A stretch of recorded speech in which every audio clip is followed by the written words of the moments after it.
Computer expert হতে হলে মাউসের পাশাপাশি আপনাকে কিন্তু কিবোর্ডের কাজও জানতে হবে, অর্থাৎ কিবোর্ড শর্টকাটও কিন্তু আপনাকে শিখতে হবে। কম্পিউটারে আমরা মাউসের মাধ্যমে যে কাজগুলো করি সেগুলো কিন্তু আমরা চাইলে কিবোর্ডের মাধ্যমেও করতে পারি। কিবোর্ডের বিভিন্ন বাটন প্রেস করে কিবোর্ড শর্টকাটের মাধ্যমে আমরা এই কাজগুলো করতে পারি। এছাড়াও কিবোর্ড শর্টকাটের মাধ্যমে আরও অনেক কাজ আমরা করতে পারি। তো কিবোর্ড শর্টকাট ব্যবহার করার ফলে কিন্তু আমাদের কম্পিউটারের কাজগুলো অনেকটা সহজ হয়। তো আজকে আমি আপনাদের 10টা কিবোর্ড শর্টকাট দেখাবো, যেগুলোর মাধ্যমে আপনার কম্পিউটারের কাজ হয়তো একটু হলেও সহজ হবে এবং আশা করি এগুলো আপনার একটু হলেও কাজে লাগবে। তো চলুন কথা না বাড়িয়ে শুরু করি। তো 1 নম্বরে আমি যে কিবোর্ড শর্টকাটটি দেখাবো সেটি হচ্ছে জুম করা। দেখুন আমরা চাইলে কিন্তু কম্পিউটারের এই যে ডেস্কটপে রয়েছি বা যে কোনো জায়গায় ব্রাউজারে যে কোনো জায়গা থেকে কিন্তু আমরা কম্পিউটারের স্ক্রিনটা জুম করে ফেলতে পারি। এটা কীভাবে করব? কম্পিউটার কিবোর্ড থেকে উইন্ডোজ কি চেপে ধরে এই যে কিবোর্ডের একদম ডান দিকে উপরের দিকে যে প্লাস মাইনাস দেখতে পাচ্ছেন, এখান থেকে প্লাস চাপ দিব। দেখুন প্লাস চাপ দেওয়ার পর আবার প্লাস চাপ দিব। প্লাস চাপ দিলে দেখুন আরও চাপ দিলে কিন্তু আরও জুম হয়ে যাচ্ছে। দেখুন যত চাপ দিবেন একটু স্ক্রিনটা কিন্তু জুম হয়ে যাচ্ছে। তারপরে জুম আউট করার জন্য আবার মাইনাস চাপ দিব, কিবোর্ডের ওখান থেকে মাইনাস চাপ দিব। দেখুন কিবোর্ড স্ক্রিনটা জুম করলাম, জুম করে কিন্তু এখন মাউস সরলে দেখুন আমি কাজ করতে পারছি। ঠিক আছে, যে কোনো জায়গায় থেকে। ঠিক আছে, আমি জুম আউট করে দিচ্ছি। দেখুন আমি যদি সাপোজ কোনো একটা ব্রাউজারে যাই, ব্রাউজারের মধ্যে এসেও কিন্তু আমি দেখেন জুম করতে পারছি সব কিছু, দেখতে পাচ্ছেন। তো জুম আউট করার জন্য আবার ওই প্লাসের উপরে দেখবেন মাইনাস আছে, মাইনাস দিলে জুম আউট হয়ে যাবে। ঠিক আছে, তো তারপরে এই যে এটা কাটার জন্য এই যে এখানে যে জুম আইকনটা, এখানে ক্লিক করে এটা ক্লোজ করে দিবেন।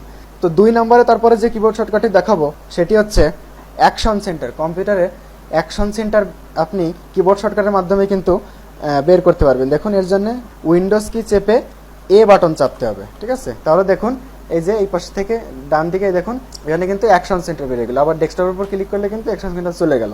ঠিক আছে, তো তারপরে 3 নম্বরে যে কিবোর্ড শর্টকাটটি দেখাবো সেটি হচ্ছে উইন্ডোজ টাস্ক ম্যানেজার। টাস্ক ম্যানেজারটা কি এটা অনেকে জানেন, হয়তো অনেকে নাও জানতে পারেন।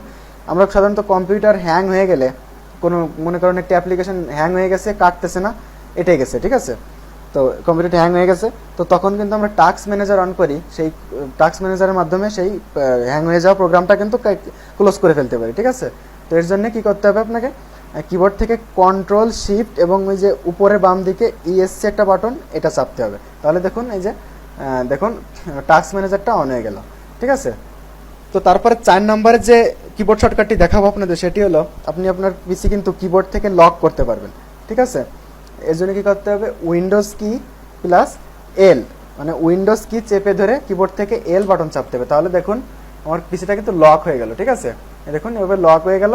এখন আমি এখানে ক্লিক করলে যদি পাসওয়ার্ড দেওয়া থাকতো, পাসওয়ার্ড চাইতো, পাসওয়ার্ড দেওয়া নেই আমার, এই কারণে কিন্তু আবার খুলে ফেলতে পারলাম। ঠিক আছে, তারপর 5 নম্বর যে কিবোর্ড শর্টকাটটি দেখাবো সেটি হচ্ছে সাপোজ ধরুন আমি মোজিলা ফায়ারফক্স ব্রাউজারে ঢুকলাম।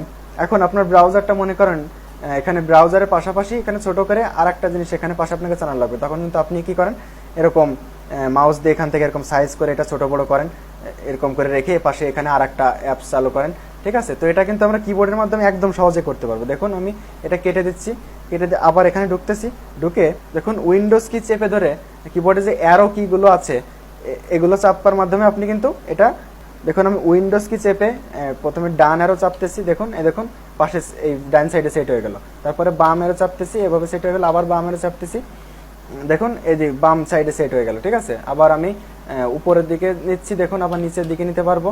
এরকম দেখুন আপনি ইচ্ছা মতো কিন্তু কিবোর্ড শর্টকাটের মাধ্যমে কিন্তু এই কাজটা করতে পারবেন। ঠিক আছে।